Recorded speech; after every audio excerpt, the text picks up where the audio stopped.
Oi, gente, tudo bem com vocês? Programa Brasil Consciência no ar e nessa edição a gente traz as informações que nós obtivemos sobre o aborto prematuro do VLPP, veículo lançador de pequeno porte, que estava em desenvolvimento pelo consórcio liderado pela ACAER. A FINEP confirmou na última semana para o nosso programa que o VLN-AKR Montenegro 1 não existe mais devido a problemas na prestação de contas da empresa para a FINEP. Você vai saber todas as informações que nós já obtivemos sobre o caso ainda nesta edição. Nós também vamos falar para vocês sobre o satélite Ciber 5, o primeiro geoestacionário brasileiro. Conforme você ficou sabendo, aqui no nosso programa, Brasil e China anunciaram o satélite durante a reunião dos BRICS. Nós também vamos falar para vocês sobre o Ciber 5 e sobre as informações que nós já obtivemos até o momento. Antes, porém, a gente vai para um giro de notícias, começando com as alterações nas datas do Comitê de Busca, que vai ajudar a escolher o novo diretor do INPE. Acompanhe. Segundo o comunicado do Ministério de Ciência e Tecnologia, as atividades acontecerão entre 5 e 6 de agosto no LITE, o Laboratório de Integração e Testes, no INPE de São José dos Campos. No dia 5, acontecerão as reuniões entre os candidatos, funcionários do INPE e a direção. As reuniões não serão abertas ao público, mas a partir das 10h10 acontecem as apresentações abertas que o Brasil Consciência irá acompanhar. Os candidatos a diretor ou diretora do INPE irão se apresentar em ordem alfabética. São eles Antônio Miguel Vieira Monteiro, que ocupa atualmente a direção interina, o ex-pesquisador do INPE e agora professor na Unifesp, Albert Einstein Neuer Macau, vem na sequência. Depois será a vez de Jéssica Araújo Chamarelli, Luiz Eduardo Antunes Vieira, que também é impiano. E depois do almoço acontecem as apresentações de Mônica Elizabeth Rocha de Oliveira, Oswaldo Duarte Miranda e Paulo Nobre, todos os três do próprio INPE. Dentro da programação, no dia seguinte serão realizadas as entrevistas individuais entre o Comitê de Busca e os candidatos. Depois das entrevistas, o Comitê de Busca deverá encaminhar 3 nomes como sugestão para a ministra Luciana Santos e caberá a ela definir o novo diretor ou nova diretora do Instituto para o próximo mandato. Não há prazo para que a escolha seja definida. Notícias do CEMADEM. O climatologista José Marengo, coordenador-geral de pesquisa e desenvolvimento do Instituto, foi nomeado consultor para atuar no painel consultivo científico da Organização Mundial de Meteorologia. O pesquisador vai atuar no aconselhamento estratégico prospectivo sobre desafios e oportunidades emergentes relacionados ao clima, água e ciências ambientais e sociais para fins de planejamento de longo prazo. A nomeação dele foi comunicada pela diretora do Departamento de Ciências e Inovação da Organização Mundial de Meteorologia, Veronique Boucher, após a confirmação do Conselho Executivo da OEM em sua 79ª edição. Marengo deverá ficar no cargo por 4 anos até junho de 2029. Este não é o primeiro posto internacional do pesquisador José Maria Marengo, que atua também como membro do Comitê Científico do Painel Brasileiro de Mudanças Climáticas e autor dos relatórios do IPCC, o Painel Intergovernamental para Mudanças Climáticas. Marengo também é membro titular da Academia Brasileira de Ciências, da Academia de Ciências do Estado de São Paulo e da The World Academy of Science. Desde 2019, ele é reconhecido como cientista altamente citado na relação divulgada pela Web of Science Group. E neste domingo, dia 13, começa o maior evento da ciência brasileira, a reunião anual da SBPC, a Sociedade Brasileira para o Progresso da Ciência, que acontece em Recife, em Pernambuco. Veja os detalhes. Com o tema Progresso é Ciência em Todos os Territórios, a edição de 2025 da SBPC, a reunião anual da Sociedade Brasileira para o Progresso da Ciência, acontece pela sexta vez no município de Recife. A cerimônia oficial de abertura está prevista para acontecer no domingo, dia 13, no Teatro do Parque, no centro da cidade. A programação científica e cultural se estende de 14 a 19 nas instalações da Universidade Federal Rural de Pernambuco. Serão mais de 200 atividades gratuitas, entre conferências, mesas redondas, painéis, minicursos, sessões de pôsteres, exposições científicas interativas, atrações culturais e oficinas educativas. O evento reunirá cientistas do Brasil e do exterior, estudantes, professores, lideranças sociais, representantes de povos tradicionais e diversos setores da sociedade civil. 3 ministros de Estado confirmaram presença no evento, entre eles a ministra de Ciência e Tecnologia e Inovação, Luciana Santos, o ministro da Educação, Camilo Santana, e o ministro da Previdência Social, Volney Queiroz Maciel. O evento se estenderá até o próximo sábado, dia 19/7, com o Dia da Família na Ciência. A expectativa é de que a reunião anual receba mais de 20 mil pessoas nesta edição. A SBPC deste ano também será marcada pela posse da nova diretoria da Sociedade Brasileira para o Progresso da Ciência. Renato Janine Ribeiro, o atual presidente, dará lugar à cientista e professora da Universidade Federal de Campina Grande, Francilene Garcia, o que colocará pela primeira vez na história 2 mulheres à frente das principais entidades científicas do Brasil, uma vez que a Academia Brasileira de Ciências, a ABC, já é liderada pela pesquisadora Helena Nader. Entre os eventos está a participação do SINCT, com um estande voltado ao público jovem. As informações você confere na entrevista com o vice-presidente da entidade, Sérgio Rosim. Sérgio, o sindicato adquiriu nos últimos anos um know-how pela participação nos eventos, nas reuniões anuais da SBPC, levando atrações para o público, brindes e atividades escolares. O que vocês prepararam para a reunião desse ano? Bom, primeiramente, obrigado pela oportunidade. A gente falar um pouco das atividades do sindicato, nesse caso especificamente na nossa participação na SBPC. Primeiro, lembrar que essa é a nossa 4ª participação, nós já participamos da SBPC desde 2022, e que a nossa intenção sempre com esta participação é levar aos jovens, porque a SBPC tem principalmente o público jovem, né? Levar para esse público um pouco de conhecimento da área espacial, da área que nós trabalhamos nos nossos institutos, né? E mostrar que a ciência e tecnologia, em geral, particularmente na área espacial, ela é importante para a vida das pessoas, ela está presente na vida das pessoas. Então é importante que a sociedade conheça o que se faz em termos de ciência e tecnologia para poder entender a importância dela na sua vida e a necessidade de gastos, porque ciência e tecnologia custa muito caro, tanto em termos de recursos financeiros para fazer projetos, como em número de servidores para trabalharem nessa área. Nesta edição da SBPC, que vai ser agora em julho, de 13 a 19, né, em Recife, a nossa intenção é fazer, então, a participação no tema da SBPC, que é a ciência para todos os territórios.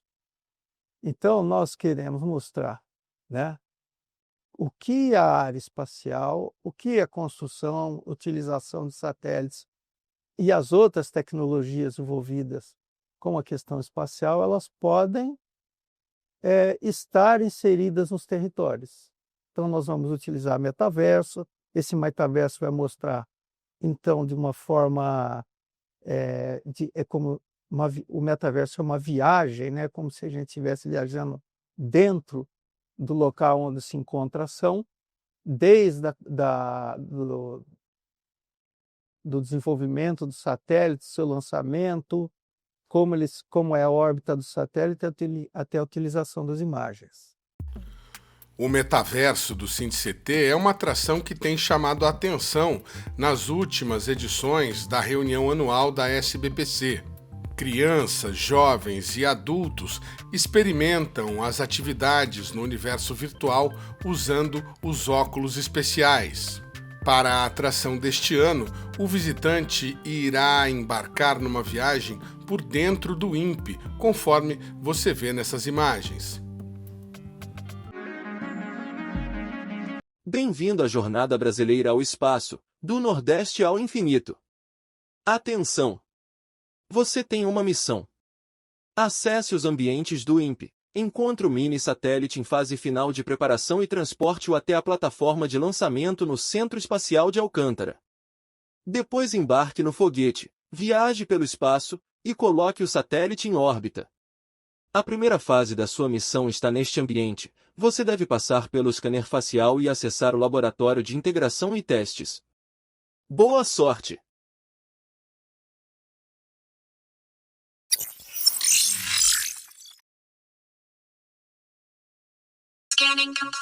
Então, o jovem vai poder ter uma noção do ciclo completo, né? De uma forma simplificada, obviamente, do ciclo completo do que envolve o satélite e da importância desses satélites, né? Só para dar um exemplo, as imagens de satélite elas são utilizadas para fazer o cálculo da área desmatada da Amazônia todo ano. Então, com este dado, né, o governo pode traçar políticas mais específicas para os locais onde estão ocorrendo os desmatamentos, com a intenção de diminuir ou eliminá-los completamente. Então, isso daí é uma atividade. A outra atividade que nós pretendemos desenvolver é uma gincana, onde nós vamos ter 2 escolas e essas escolas vão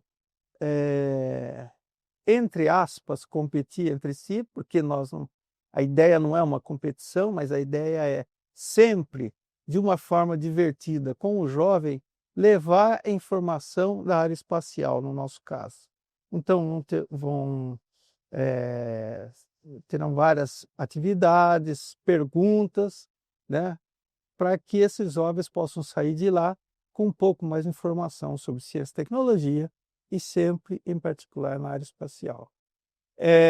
Nós vamos entregar brindes, vamos ter outras atividades, vídeos mostrando imagens, mostrando depoimentos, né? Nós vamos ter, por exemplo, um vídeo que vai mostrar o que ocorreu no Rio Grande do Sul com aquela enchente terrível, né?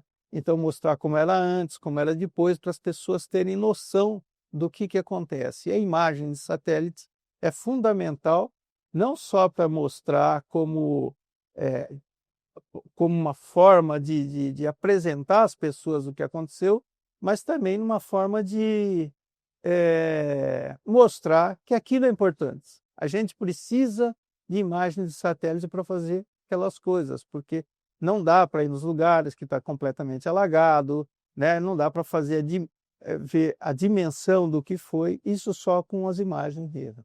Então, essa é a nossa intenção. A nossa intenção, resumindo, é levar aos jovens um pouco de conhecimento da área de ciência e tecnologia, do setor espacial, mas de uma forma leve, agradável, que é como o jovem gosta.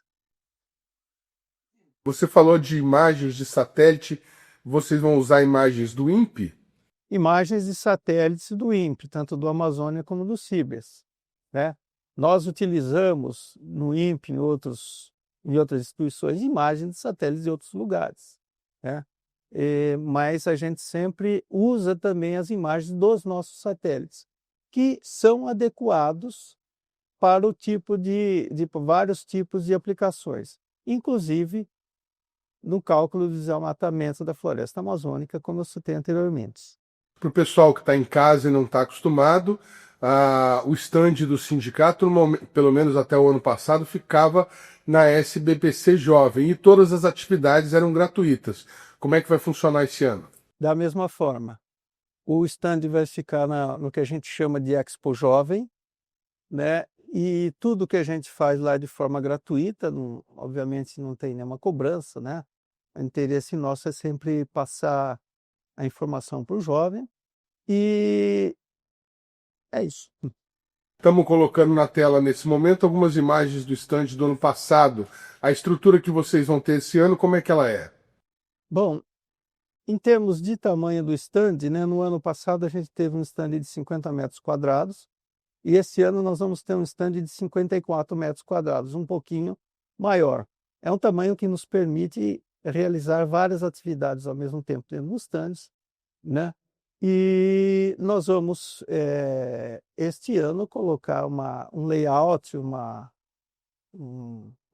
do stand relativo mais a essa questão, né, do espaço inserido no território, inserido na vida das pessoas. O programa Brasil Consciência vai para um rápido intervalo e na sequência a gente traz os detalhes sobre o satélite Ciber 5, agora oficialmente anunciado por Brasil e China. É um instante só, não sai daí.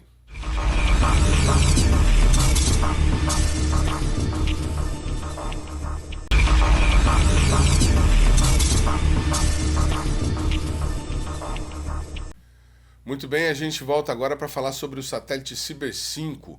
Conforme você ficou sabendo com exclusividade primeiro aqui no Brasil Consciência, Brasil e China confirmaram a construção deste novo projeto durante o encontro dos BRICS no Rio de Janeiro. O satélite Ciber 5 deverá ser o primeiro geoestacionário com efetiva participação da engenharia brasileira, uma vez que os modelos anteriores foram adquiridos de companhias internacionais. Dessa vez, os dois países devem fazer um satélite bastante diferente, mas que usará a plataforma brasileira e há uma promessa de transferência de tecnologia. Vamos às informações que nós reunimos até o momento sobre esse novo projeto. Veja. O anúncio oficial do novo satélite foi feito no dia 5, durante a 17ª Cúpula dos BRICS no Rio de Janeiro. O presidente Luiz Inácio Lula da Silva assinou o documento com o primeiro-ministro da China, Li Qiang. Segundo a divulgação oficial do governo, o Ciber 5 representa um avanço significativo no programa Cibers, iniciado em 1988, marcando a primeira incursão da parceria em satélites geoestacionários. Diferentemente dos seus antecessores construídos pela parceria Brasil e China, o Ciber 5 terá órbita geoestacionária a 36 mil quilômetros de distância da Terra, posicionado sempre sobre o território brasileiro. O que se espera com ele é que o país alcance soberania em dados espaciais nas áreas de meteorologia e meio ambiente, o que deverá garantir maior precisão na previsão do tempo e do clima, integrando um novo portfólio tecnológico para a previsão do tempo no país, que terá ainda o novo supercomputador do INPE e o novo modelo matemático de previsão do tempo e clima, MONAN. Ainda, segundo a divulgação oficial, a China colherá frutos com o Ciber 5, tendo acesso a dados do hemisfério ocidental, o que permitiria ao país asiático avanços qualitativos em sua modelagem climática, fortalecendo as capacidades de previsão e pesquisa chinesas. A parte mais interessante do comunicado oficial, porém, é o último parágrafo, no qual afirma que a parceria estipula formalmente a transferência de tecnologia e conhecimento como uma ferramenta para o desenvolvimento conjunto dos países. Não há um detalhamento de quais tecnologias estariam envolvidas na transferência, mas a medida representaria uma novidade em relação às versões anteriores de satélites sino-brasileiros, nos quais cada país foi responsável por um componente ou subsistema sem transferência de tecnologia.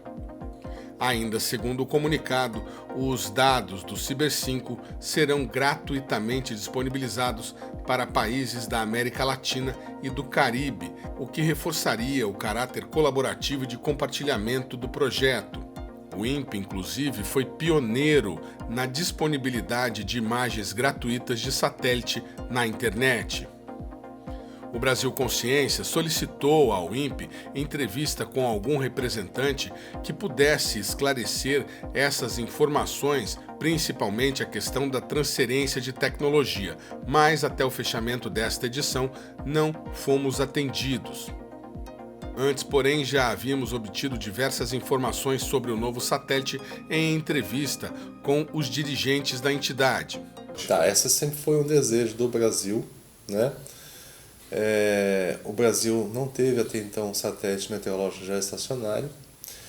Nós tivemos inclusive problemas no passado em função disso, porque quando teve a Guerra das Malvinas, né, os satélites que nós recebíamos no Brasil, até hoje nós recebemos, são norte-americanos, e aí por conta da Guerra das Malvinas nós ficamos um bom período sem imagens ao sul de 20 graus sul, né, porque justamente existia a Guerra das Malvinas, e aí justamente na região muito importante do país, que é por onde passam as frentes frias, né, que vêm do sul, nós ficamos sem imagem. Então, desde aquela época já existia a necessidade de termos um satélite meteorológico geoestacionário.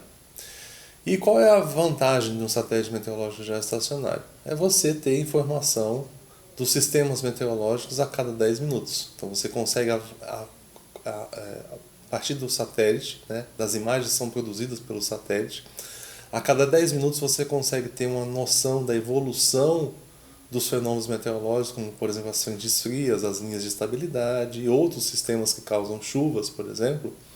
E aí você consegue melhor monitorar e aí dizer qual vai ser o impacto e quais são as regiões que serão impactadas em função da evolução desses sistemas. Então existe a necessidade, que agora é cada vez mais urgente em função da emergência climática, né?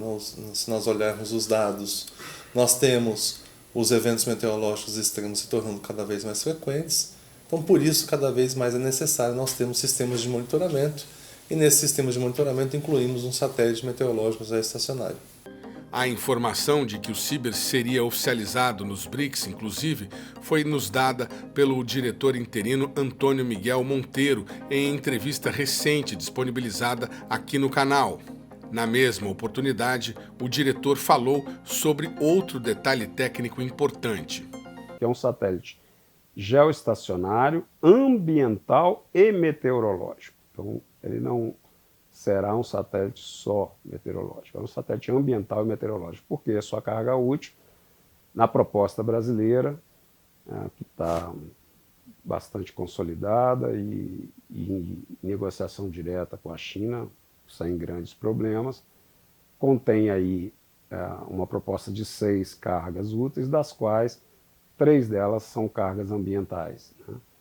A nossa proposta envolve o DCS, nosso sistema de coleta de dados, e também envolve um medidor de gases de efeito estufa. Então, além de um satélite meteorológico, muito importante nesse momento, né, a gente tem algumas situações complicadas na questão global dos dados meteorológicos em função da nova administração dos Estados Unidos, então os problemas GOES 9, enfim.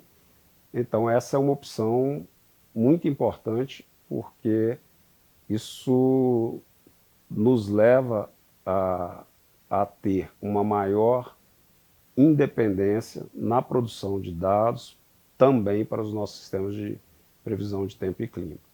Em associação com a gente, isso permitiria que a Agência de Meteorologia Chinesa pudesse avançar nos seus produtos, ao mesmo tempo produz um salto de inovação tecnológica e um aumento de complexidade na plataforma para esse tipo de satélite, que para nós também é um benefício. Então, um jogo ganha-ganha, em que a gente vai avançar no tratamento de um sistema, né, tecnológico de muito maior complexidade, Nesse caso, a gente vai ampliar a discussão sobre transferência de tecnologia e vamos ser capazes de produzir uma plataforma que possa atender a essa missão e a futuras missões que a gente possa pensar para satélites da mesma classe, geoestacionários.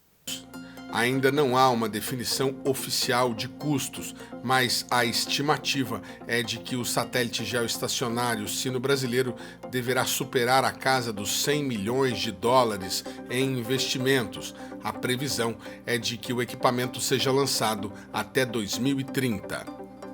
Para falar agora sobre o aborto prematuro do VLPP, o veículo lançador de pequeno porte, que estava em desenvolvimento pela ACAER e empresas consorciadas. A FINEP, a financiadora de estudos e projetos do governo federal, confirmou ao Brasil Consciência na última semana que o contrato com a ACAER será rescindido. A FINEP não deu detalhes, mas também confirmou as informações de que há problemas na prestação de contas da ACAER durante a execução do contrato. As primeiras informações foram divulgadas pelo blog e pelo canal do YouTube Brazilian Space e nós fomos atrás para obter o detalhamento e a confirmação para você e trazemos agora um resumo de tudo que a gente já conseguiu reunir sobre o caso. Veja. O anúncio da assinatura dos contratos foi feita em cerimônia formal realizada na FINEP ainda em 2023, no finalzinho do ano, em dezembro. Naquela oportunidade, o representante da Agência Espacial Brasileira, Rodrigo Leonardi, disse que os projetos do VLPP poderão mudar o patamar do Brasil na corrida espacial. Estamos vivenciando um momento ímpar para o programa espacial brasileiro. Com essas iniciativas, o governo sinaliza a importância estratégica do PEB e concretiza os investimentos necessários para posicionar o Brasil em um novo patamar internacional, integrando-o ao seleto grupo de países com acesso ao espaço e com uma indústria nacional capaz de desenvolver sistemas espaciais de interesse da nação. Em nome do presidente da Agência Espacial Brasileira, senhor Marco Antônio Chamon, gostaria de agradecer publicamente o apoio do Ministério da Ciência, Tecnologia e Inovação e da FINEP. E reitero aqui os sinceros votos de sucesso às empresas agraciadas pela subvenção, desejando que alcancem êxito em seus projetos e contribuam significativamente para o avanço e a prosperidade do setor aeroespacial brasileiro. Os representantes das empresas líderes dos consórcios estiveram na cerimônia para assinar os contratos e fazer a tradicional foto com os membros do governo. E convidamos o Francisco Manuel Correia Dias, sócio-diretor da CENIC, do projeto do Arranjo de Empresas do projeto Microlançador Brasileiro, MLBR, para receber o certificado das mãos da ministra e do Celso Pancera.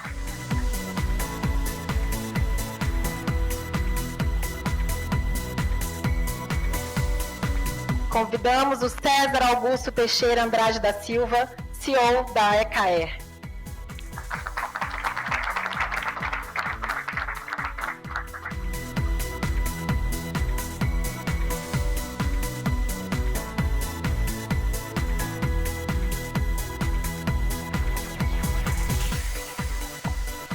De acordo com o edital, deverão ser construídos pelo menos 2 protótipos de voo em território nacional. As empresas serão responsáveis por disponibilizar meios para fazer os lançamentos.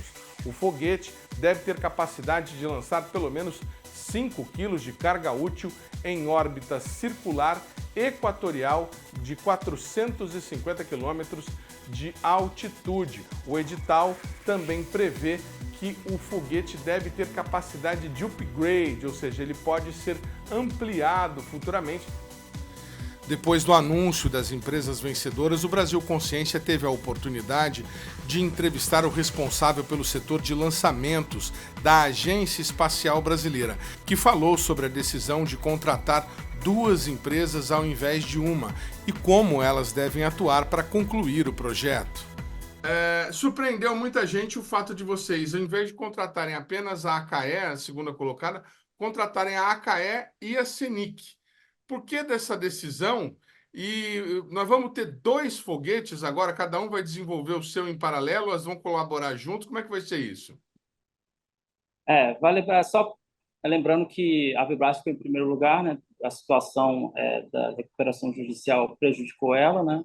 Mas ela entrou com recurso, então ainda serão cenas para o próximo capítulo, né? Ainda não sabemos. No entanto, a CENIC em segundo lugar e a AKE em terceiro lugar demonstra que tem muita gente interessada em fazer um veículo lançador. E o que é interessante, por que veio essa suplementação, né? Vale lembrar que são recursos do FNDCT e que nessa possibilidade, na desistência de outros projetos que não receberam esses recursos de subvenção em outras áreas, verificou que a carência do setor aeroespacial brasileiro nessa área, não, vamos investir também mais uma vez no programa espacial, né? Vamos investir em veículo lançador, o que realmente causou um frisson. E é importante lembrar que essas pessoas eu chamo sangue nos olhos, porque eles querem ter um veículo lançador. É o sonho de muitos dos engenheiros lá presentes, é um sonho próprio do Instituto Aeronáutico e Espaço. Então a gente está vivendo um momento único, um momento que todos querem aproveitar. E você perguntou se elas vão se ajudar. É interessante falar isso, porque, que nem eu estava falando anteriormente, existe a necessidade de um mesmo propelente, utilização de mesmo propelente. Eles vão ter motores diferentes, mas que tem uma mesma parte deles, tem uma composição diferente uma da outra, mas alguns insumos são iguais. Então, elas podem fazer um contrato entre elas e dividir o custo de uma planta industrial de propelente. Eles podem também, algumas empresas têm expertises que o outro consórcio não tem e pode contratar outro. Então, ficou uma coisa maravilhosa que você gera uma cadeia de suprimentos, uma cadeia tecnológica, uma cadeia de cérebros que podem fazer arranjos entre eles de forma que utilize esse recurso da forma mais otimizada possível, né? Em junho, quando nós estivemos no Space BR Show, entrevistamos o representante da CENIC Engenharia sobre o desenvolvimento do VLPP deles. Não obtivemos, porém, contato com qualquer representante da AKER. A última comunicação que tivemos sobre o andamento do projeto aconteceu em dezembro de 2024, quando a AKER anunciou a conclusão de uma das etapas iniciais do projeto. Conforme os dados contidos no portal da transparência, o contrato previa o repasse de 180 milhões de reais para a AKER e empresas conveniadas.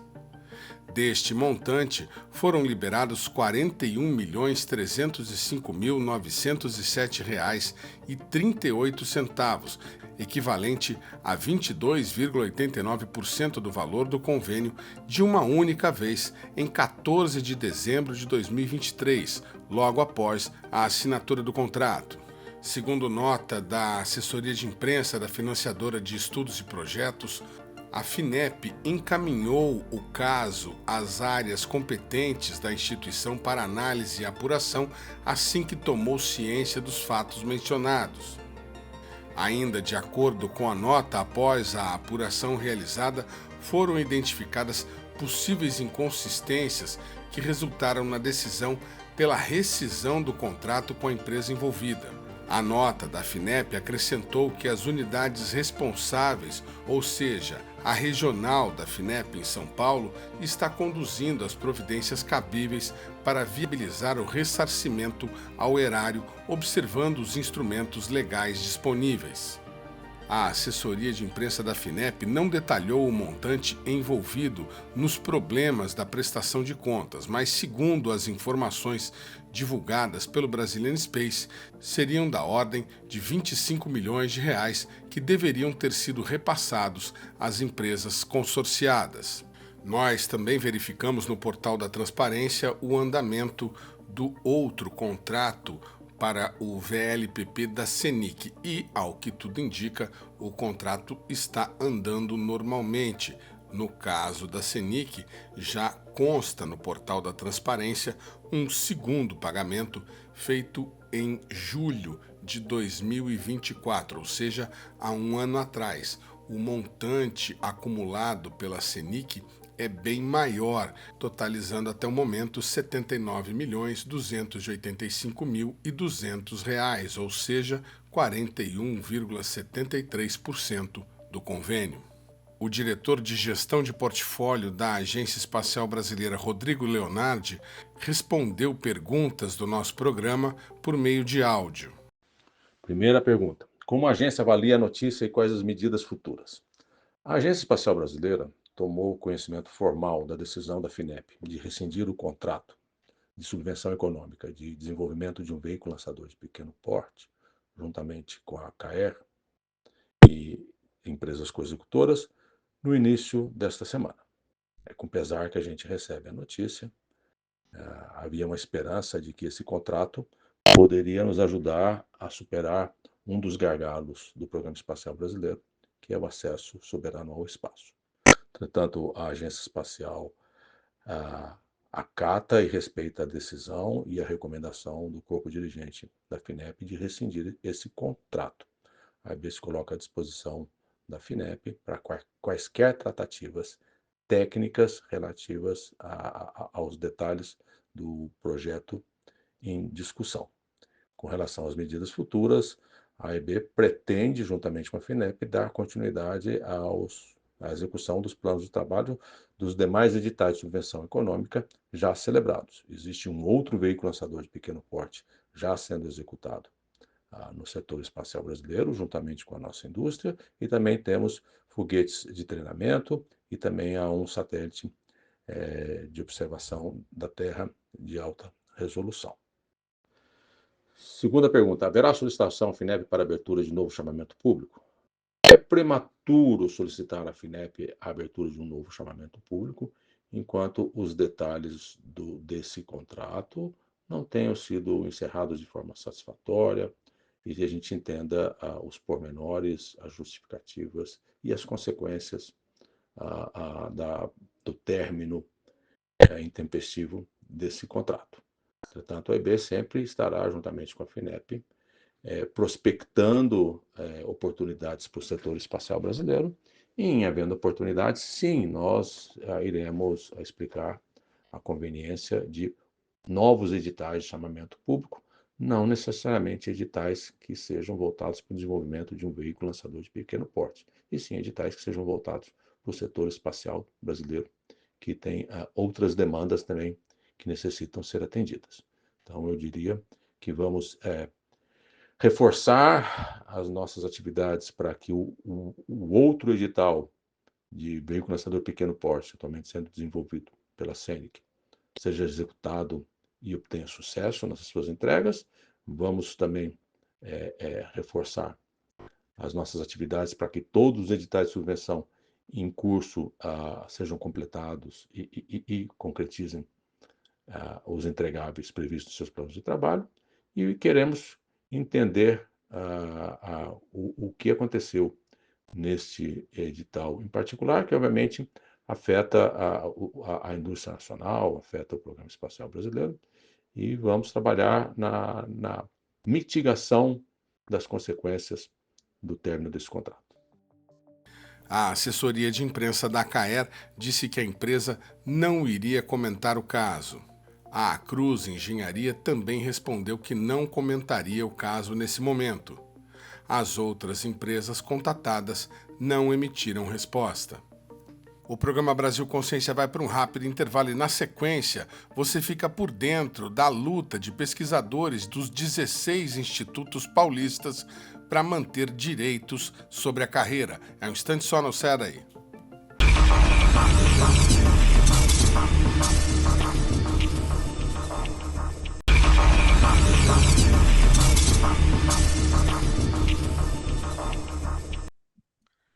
Muito Muito bem, amigo do programa Brasil Consciência, e não é apenas com relação à política internacional para exportação de produtos e serviços aos Estados Unidos que o Brasil está sofrendo aí com o bolsonarismo ou com a família Bolsonaro.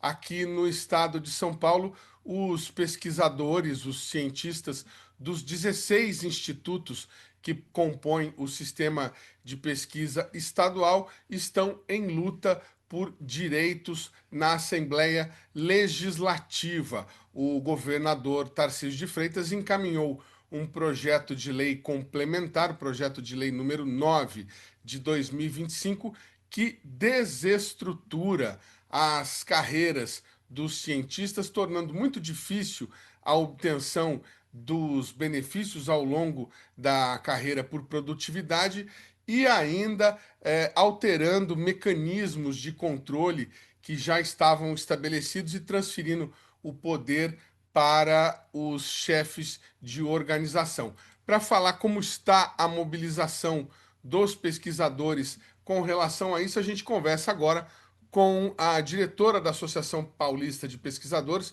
a doutora Helena Dutra Lutjens. Boa tarde, doutora. Obrigado por você ter aceitado o nosso convite. Vocês fizeram uma mobilização no começo do mês junto à Assembleia Legislativa. Colheram algum fruto disso? Podemos esperar algo com relação à tramitação dessa medida? Boa tarde. Eu quero agradecer, em primeiro lugar, a oportunidade é uma honra para nós poder conversar aqui com vocês nesse programa tão importante. Então, a gente está se mobilizando desde quando esse PLC foi encaminhado à Assembleia Legislativa no final de abril, né?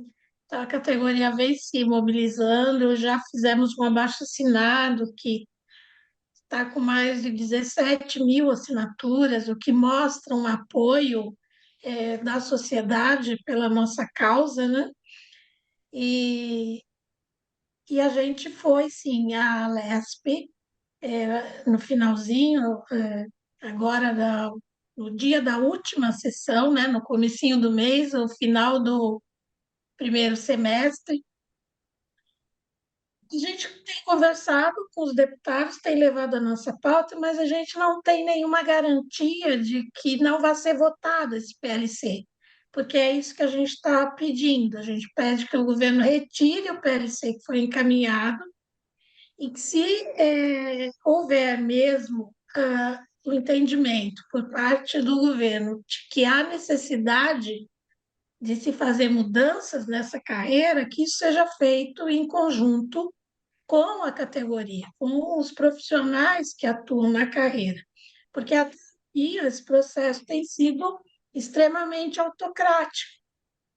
Assim, nós não temos participado quando se abre para que a gente fale, o que a gente fala não é considerado, né? Então, não tenho participação dos pesquisadores e até porque nós não queríamos mudança na carreira, não era uma necessidade. O que nós queremos é uma valorização salarial. Estamos com salários extremamente defasados, mas a nossa carreira tem funcionado. Os institutos públicos de pesquisa de São Paulo prestam relevantes serviços à sociedade há mais de século. A carreira de pesquisador científico em São Paulo está completando 50 anos este ano e sempre foi funcional. Não é porque uma coisa tem 50 anos que ela é arcaica, ou ela é velha ou desatualizada. Não é a idade que indica isso.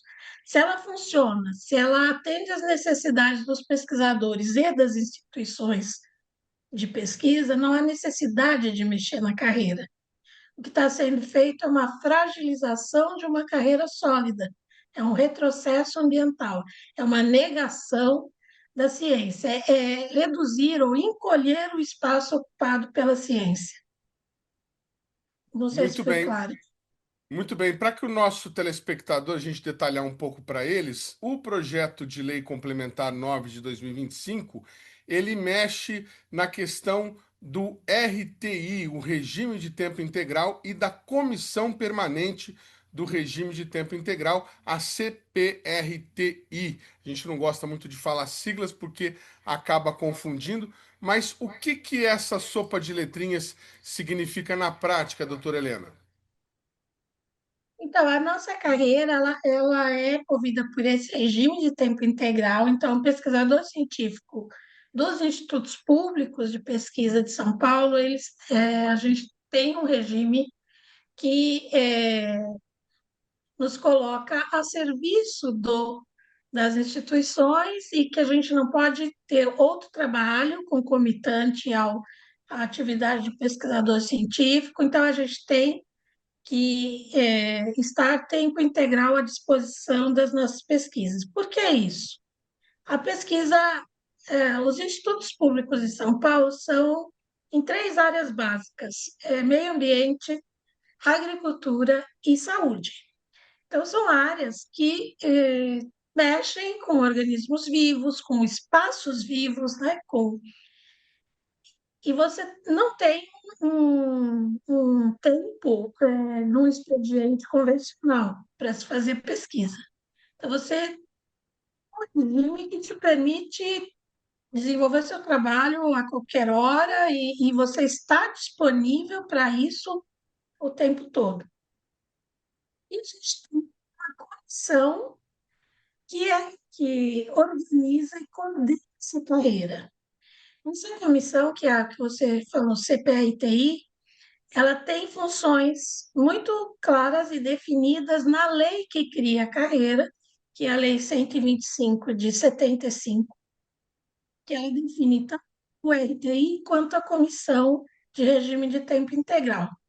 E define suas atribuições. Então, ela coordena a carreira, ela faz os processos de avaliação, né, para progressão. A nossa carreira ela é totalmente meritocrática, você só progride na carreira comprovando a sua produção científica, o seu trabalho, e essa comissão avalia esse trabalho. Então, periodicamente, todo ano, se abre o processo de progressão e os pesquisadores se inscrevem e tem essa comissão que faz a avaliação. Essa comissão, cujos representantes da comissão são eleitos pelos próprios pesquisadores e por áreas de conhecimento, as áreas que existem nesses 16 institutos. Então, uma comissão governamental, não é por indicação. Os próprios pesquisadores elegem as pessoas que vão compor essa comissão, e sempre com um representante de cada linha de pesquisa, de cada área de conhecimento que compõe os 16 institutos. Bom, o que está sendo proposto é mudar o regime de trabalho, e aí tirar o RTI, e o governo, numa segunda tentativa, né, porque ele já encaminhou um projeto de lei, agora encaminhou um aditivo desse projeto de lei, que ele fez algumas alterações. Ele está propondo um regime de dedicação exclusiva que será definido posteriormente por decreto. E ele está propondo uma mudança da comissão, que também será uma nova comissão de avaliação, e também será definida posteriormente por decreto. Então, a gente teria que abrir mão do que a gente tem definido por lei e claramente estabelecido e assinar um cheque em branco, pois sabe Deus como, quando será feita essa definição do que será essa nova comissão e de que será esse novo regime de trabalho, entendeu? Então, é trocar uma legislação clara e funcional por algo que será uma surpresa, que a gente não tem nada definido do que será essa nova proposta.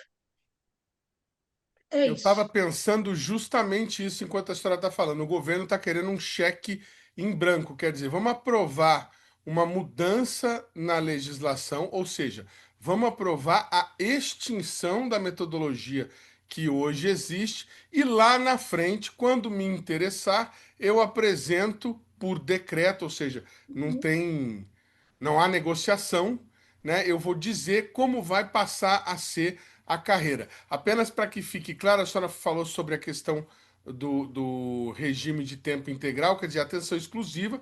O pesquisador hoje, ele imagino que ele não bata cartão ou ele não tenha um horário convencional das 7 às 5, das 8 às 18, ou algo assim, para exercer as atividades.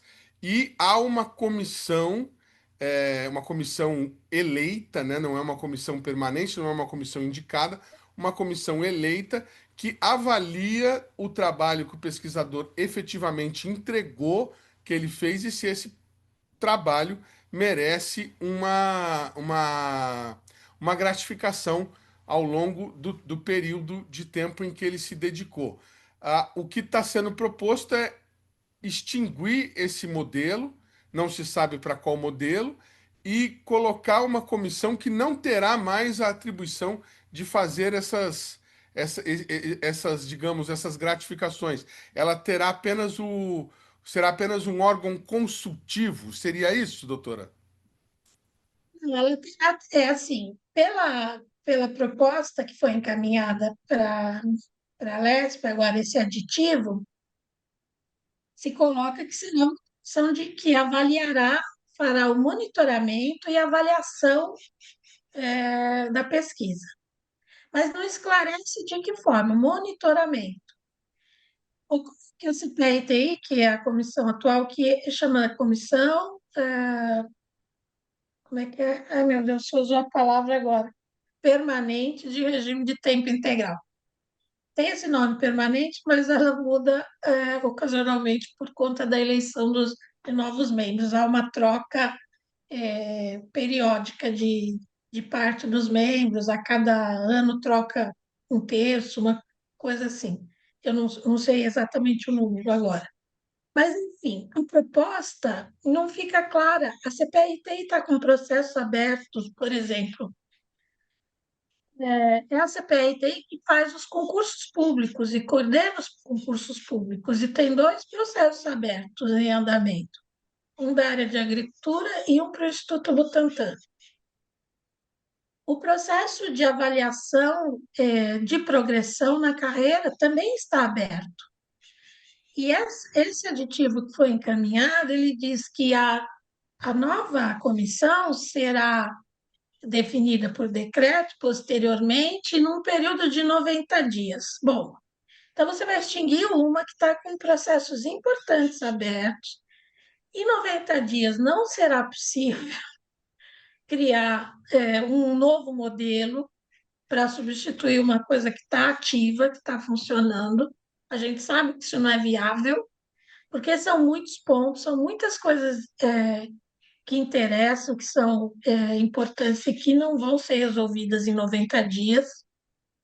Então, o que você falou, o tal do cheque em branco, a gente não tem noção de o que vai ser e não fica clara na proposta todas as atribuições, porque a CPI-TI, ela coordena a carreira, ela não é só uma comissão de avaliação, ela legalmente é responsável por coordenar essa carreira de pesquisador científico.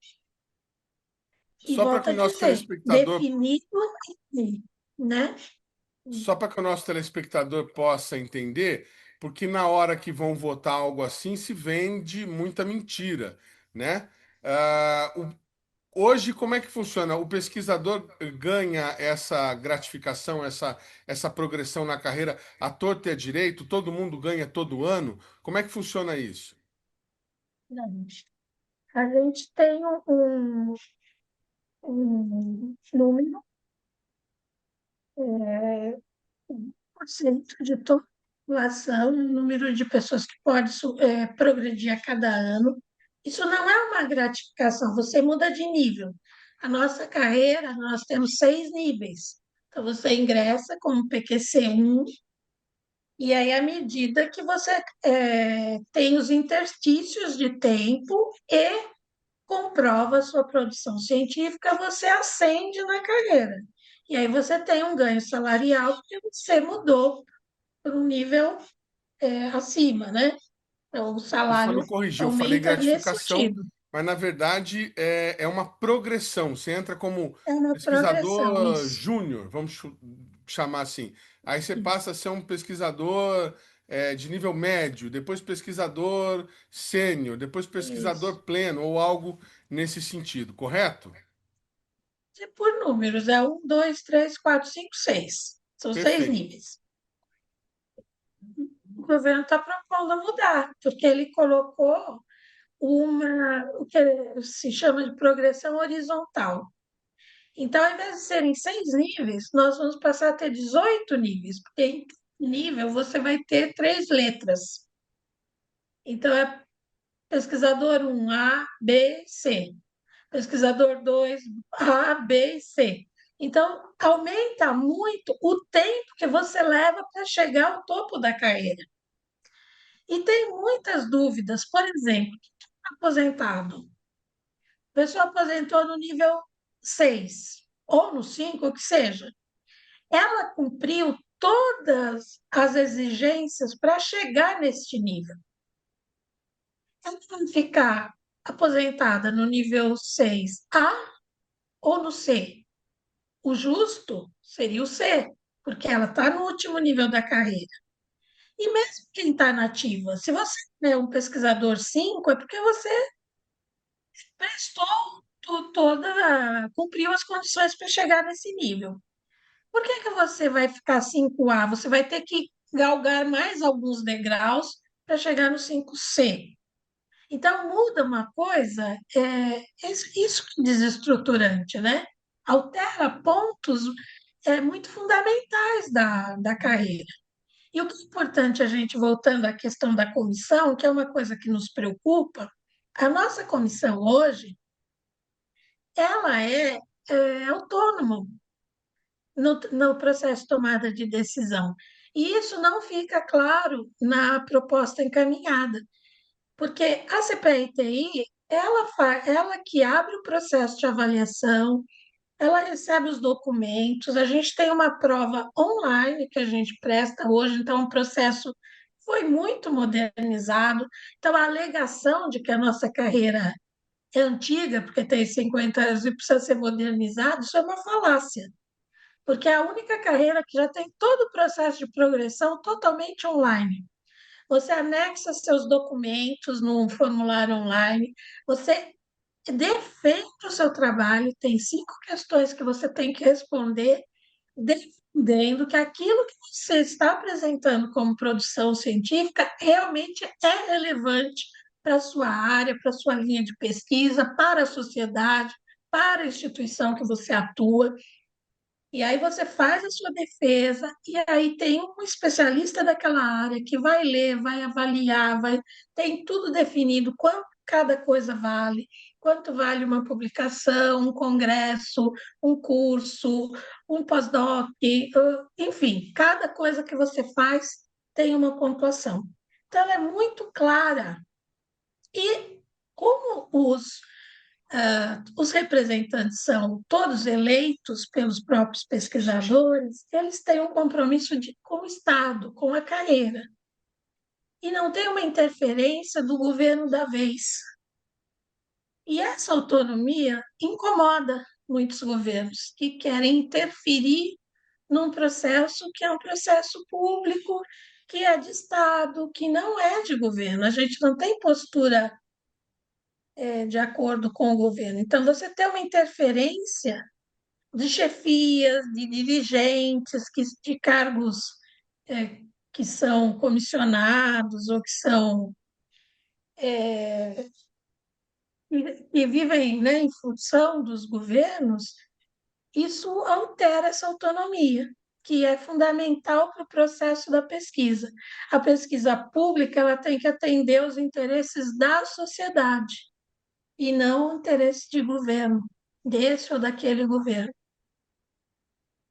Exatamente, é mais uma tentativa de domesticar a ciência, de colocar a ciência sob controle e de precarizar o serviço público. Eu quero agradecer demais a professora Helena Dutra Lutjens pela participação aqui no nosso programa, a segunda já. Muito obrigado por